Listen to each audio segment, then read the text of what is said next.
आपको detail estimate के बारे में बता रहा था। डिटेल एस्टीमेट एक अत्यंत परिशुद्ध एस्टीमेट है जो किसी भी निर्माण कार्य करने से पूर्व बनाया जाता है और इसके आधार पर ही हम समस्त कार्य कराते हैं। इस डिटेल एस्टीमेट में समस्त आइटमों के स्पेसिफिकेशंस रेट होते हैं, जिनको हम कंप्लीट एस्टीमेट को हमने आपको 3 भागों में बांटा है। नंबर 1 मटेरियल की, उसमें हम कैलकुलेशन करते हैं कितना मटेरियल हमारा आ रहा है, प्रत्येक मटेरियल की अलग अलग कैलकुलेशन करते हैं। तत्पश्चात लेबर की कैलकुलेशन करते हैं, कितनी लेबर उक्त कार्य को करने के लिए ज़रूरी है। तीसरा जो इसका खर्च है, जिसको हम ओवरहेड एक्सपेंसेस कहते हैं, और जैसा कि मैंने अभी आपको बताया कि ओवरहेड एक्सपेंसेस वो खर्चे कहलाते हैं जो कि हम प्रत्यक्ष रूप से एस्टीमेट में नहीं लेते। इनको हमें लेबर और मटेरियल की काउंट करने के बाद, कॉस्ट काउंट करने के बाद उनको हम ऐड करते हैं। ओवरहेड एक्सपेंसेस को हम 4 कैटेगरी में डिवाइड किया है हमने। Number 1 contingency. कंटिजेंसी का मतलब होता है फुटकर व्यय या छुटपुट व्यय या आकस्मिक व्यय। वो व्यय जो कि डायरेक्ट या प्रत्यक्ष रूप से हम एस्टीमेट में नहीं लेते, उनको हम कंटिजेंसी के रूप में लेते हैं और ये हम 3% लेते हैं ऑफ द टोटल कास्ट। उसके बाद में दूसरा है वर्क चार्ज एस्टेब्लिशमेंट, कार्य प्रभावित स्थापना, ये हम 2% लेते हैं। ये क्या होता है, ये भी मैंने आपको बताया। इसका मतलब होता है कि वो लोग जो कि निर्माण कार्य पर आवश्यक हैं और उनको हमें अपॉइंट करना होता है समय समय पर, जैसे वॉचमैन है, सिक्योरिटी सुपरवाइज़र है, इसके अलावा सफाई कर्मी हैं, इसके अलावा और भी हमारे चाय पानी के, नाश्ते वगैरह के जो खर्चे आते हैं वो हम लेते हैं वर्क चार्ज एस्टेब्लिशमेंट में, और ये हम लेते हैं 2% ऑफ द टोटल कास्ट। उसके बाद में टूल्स एंड प्लांट्स यानी मशीन एंड औजार, इनके ऊपर जो ये हम लेते हैं वो 1.5% लेते हैं। इन तीनों कार्यों को करने के लिए या इस संपूर्ण निर्माण कार्य को करने के लिए हमें ठेकेदार की आवश्यकता होती है, और जो ठेकेदार हमारा कार्य करता है या सारी व्यवस्थाएं करता है उसका प्रॉफिट हम 10% रखते हैं।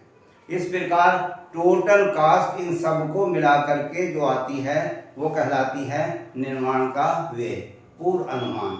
और उतने धन की व्यवस्था करने के बाद हम अपने कार्य को शुरू करते हैं और इतने ही धन में हम इसको कार्य पूरा करते हैं। अब मैं आपको इसके बाद में एक और ज़रूरी बात ये बताना चाह रहा हूँ कि ये जो टोटल कास्ट आई डिटेल एस्टीमेट करने के बाद किसी भी परियोजना की, किसी भी प्रोजेक्ट की या किसी भी निर्माण कार्य की, कभी कभी ऐसा होता है कि इतना धन हमें कॉम्पिटेंट अथॉरिटी के द्वारा सैंक्शन हो गया, उसके बाद हमें काम करना था, लेकिन किसी कारणवश हमारा काम आरंभ नहीं हो पाया, कार्य करने में डिले हो गई। डिले किसी भी प्रकार से हो सकती है, प्रशासनिक डिले भी हो सकती है, हमारी व्यक्तिगत डिले भी हो सकती है। बहरहाल अगर ये कार्य करने में डिले हो जाती है और इसके की मटेरियल की इस पीरियड में कास्ट बढ़ जाती है, तो फिर हमारे द्वारा एक और एस्टीमेट है जिसका नाम है रिवाइज्ड एस्टीमेट।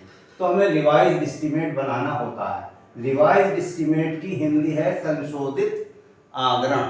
संशोधित आगरण इसका मतलब ये है कि ये जो टोटल कास्ट या डिटेल एस्टीमेट जो हमने बनाया था, अगर इसको कार्य करने में इतनी डिले हो गई कि इसके टोटल के 5%, टोटल का 5% इंक्रीज हो गया कीमत में, तो हमें फिर इंक्रीज यदि 5% होता है ऑफ द टोटल कास्ट, तो हमें रिवाइज्ड एस्टीमेट बनाना होता है। नंबर 2, यदि हमारे मटेरियल की कास्ट बढ़ जाती है और काम शुरू नहीं हो पाता, लिहाजा कार्य करने के लिए हमें फिर 10% जो है 10% हमें इंक्रीज हो गई अगर मटेरियल की कास्ट, तो फिर हमें रिवाइज एस्टीमेट बनाना होता है।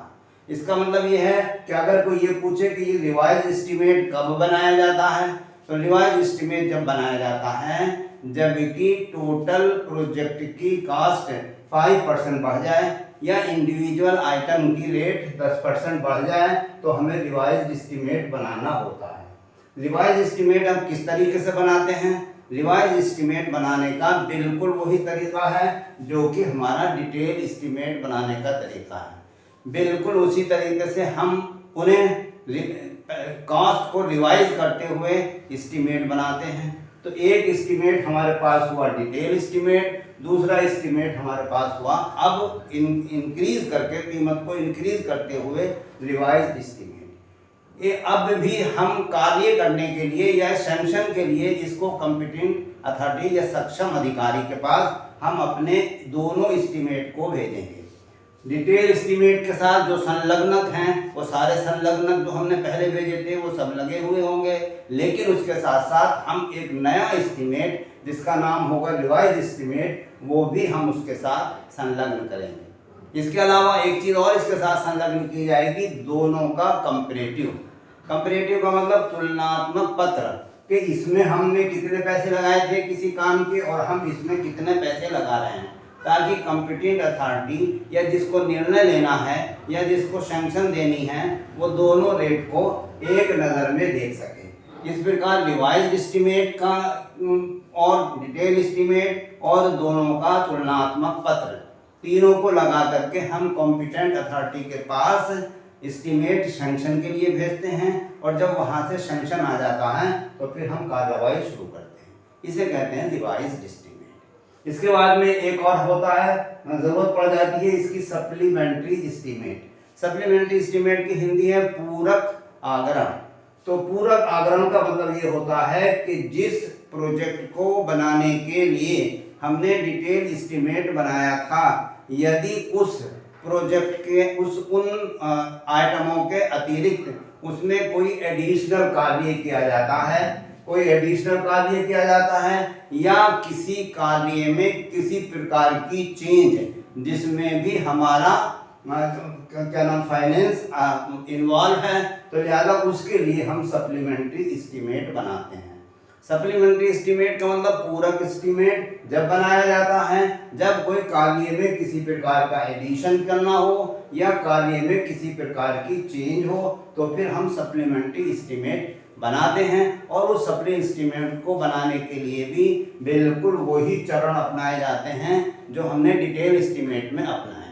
और बनाने के पश्चात इसको भी सक्षम अथॉरिटी के पास सैंक्शन के लिए भेजा जाता है और ये वहाँ से जब सैंक्शन होकर के आ जाता है तो इसकी बिलिंग की कार्रवाई वगैरह होती है। इस प्रकार डिटेल एस्टीमेट के साथ साथ ही हमने कभी कभी रिवाइज्ड एस्टीमेट भी बनाना पड़ जाता है और सप्लीमेंट्री एस्टीमेट भी बनाना पड़ता है। इसके अतिरिक्त अब तीसरा जो हमारा आगरण या तीसरी प्रकार का जो हमारा एस्टीमेट है उसे हम कहते हैं annual repair maintenance, annual repair and maintenance estimate. इसका मतलब ये है कि जो हमने निर्माण कार्य किया है या जिसका डिटेल एस्टीमेट बना करके अब हमने निर्माण कार्य कर लिया है और हमारा कंप्लीट हो गया है, कंप्लीशन ऑफ द वर्क के बाद हम ये चाहते हैं कि हमारी ये परियोजना, हमारा ये निर्माण कार्य अधिक समय तक चलता रहे, जल्दी खराब ना हो, तो इसको बचाए रखने के लिए हमें सालाना उसमें कुछ रिपेयर और कुछ मेंटेनेंस करनी होती है, जिनको हम एनुअल रिपेयर मेंटेनेंस कहते हैं। जैसे हमें सालाना वाइट वॉशिंग करानी हो, कलर वॉश कराना हो, पेंटिंग कराना हो, तो इन कार्यों को करने के लिए हमें एनुअल मेंटेनेंस रिपेयर एस्टीमेट बनाना होता है। लेकिन इस बात का ध्यान रहे कि इसको बनाने के समय इस बात का ध्यान रखना चाहिए कि इसकी टोटल कास्ट जो है 1.5% of the total cast of detail estimate से अधिक नहीं होनी चाहिए। इसका मतलब ये एनुअल रिपेयर मेंटेनेंस एस्टीमेट कब बनाया जाता है? After finishing of the work.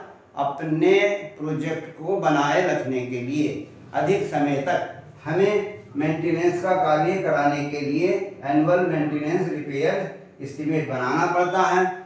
जिस तरह से वाइट वॉशिंग हर साल कराते हैं, कलर वॉश 3 साल पर कराया जाता है, कलर के ऊपर डिपेंड करता है, पेंटिंग। इसके अलावा यदि कार्य हमारा रोड का है तो रोड में कभी कभी हमें रिपेयर वर्क जिसे हमने जिसे हम पेच वर्क के नाम से, पेच रिपेयर वर्क के नाम से जानते हैं, लोड में कराया जाता है। लेकिन इसकी टोटल कास्ट जैसे मैंने आपको बताया 1.5% से अधिक नहीं होना। तो बच्चों ये आज मेरा चैप्टर जो कि टाइप ऑफ एस्टीमेट के नाम से था, जिससे रिलेटेड मैंने आपको थ्योरेटिकल पोर्शन पढ़ाया, जिसमें बहुत सारे क्वेश्चन बताए। आज ये मेरा चैप्टर यहाँ पर इसका थ्योरेटिकल पोर्शन समाप्त होता है। अब इसके बाद में मैं अगले लेक्चर में मैं इससे संबंधित न्यूमेरिकल पर बात करूँगा। अब आज ही मैं आपको ये बात बता दूं कि इससे संबंधित न्यूमेरिकल करने का मतलब है कि किसी प्रोजेक्ट या कम से कम एक कमरे का प्रोजेक्ट लेकर के मैं उस पर बात करूं। लेकिन मैं आपका भी एक लेक्चर उस पर लूँगा कि पूरे कमरे की बात ना करके कमरे के भी हम कंपोनेंट, जैसे मिसाल के तौर पे मैं कह सकता हूं कि सबसे छोटा है कि जो है कंपोनेंट हमारा फर्श होता है, तो पहले हम फर्श की कैलकुलेशन कर लेंगे। उसके बाद इसी तरीके से स्मॉल ऑब्जेक्ट, छोटे छोटे ऑब्जेक्ट जिनसे कि एक मकान हमारा बनता है, उनमें से एक एक घटक को लेकर के हम 2-4 सवाल उस पर करेंगे ताकि आपको आसानी से समझ में आ जाए।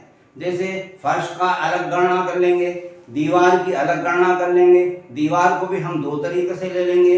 एक तो दीवार ले लेंगे विद आउट फाउंडेशन, एक दूसरी दीवार उसके बाद में ले लेंगे दीवार विद फाउंडेशन, या बाउंड्री वाल का एस्टीमेट करेंगे। मेरे कहने का मतलब ये है कि अभी पूरे कमरे का एस्टीमेट ना करते हुए हम कमरे के कंपोनेंट की कैलकुलेशन करके आपको समझाने का प्रयास करेंगे ताकि आपको अच्छी तरीके से समझ आ जाए। तो बच्चों ये आज मेरा यहाँ पर थ्योरेटिकल पोर्शन इस चैप्टर का खत्म हुआ। अब नेक्स्ट लेक्चर में मैं आपको न्यूमेरिकल पोर्शन की बात करूंगा और न्यूमेरिकल पोर्शन कराऊंगा। तो इस तरीके से बच्चों बस लास्ट में मैं ये कहूँगा कि अगर मेरा लेक्चर आपको पसंद आता है तो आप लाइक करिए, शेयर करिए। इसके अलावा मैं आपको एक बात और बताना चाहता हूँ कि यदि कोई बच्चा इस चीज जो मैंने लेक्चर दिए हैं ये समझ में उसकी आया है, लेकिन वो इसको और ज़्यादा मज़ीद डिटेल में पढ़ना चाहता है और वो नोट्स के रूप में चाहता है, तो ये मेरी एक किताब है जो मेरे ही द्वारा लिखी गई है, जिसका नाम है मात्रा सर्वेक्षण एवं मूल्यांकन। हिंदी में है ये। इसके अलावा ये quantity surveying and valuation English medium में भी है, यानी दोनों मीडियम में उपलब्ध है, मार्केट में उपलब्ध है। जयप्रकाश नाथ पब्लिशर मेरठ द्वारा ये पब्लिश की गई है। मार्केट में दोनों मीडियम में ये किताब उपलब्ध है। यदि आप परचेज करना चाहें तो इसको परचेज कर सकते हैं। इसके अलावा ये किताब मेरी ऑनलाइन भी अवेलेबल है। यदि आपको ऑनलाइन आप मंगाना चाहते हैं इस किताब को, तो इससे संबंधित लिंक आपको मेरे डिस्क्रिप्शन में मिल जाएगा। आप वहां से लेकर के इस किताब को मंगा सकते हैं। धन्यवाद।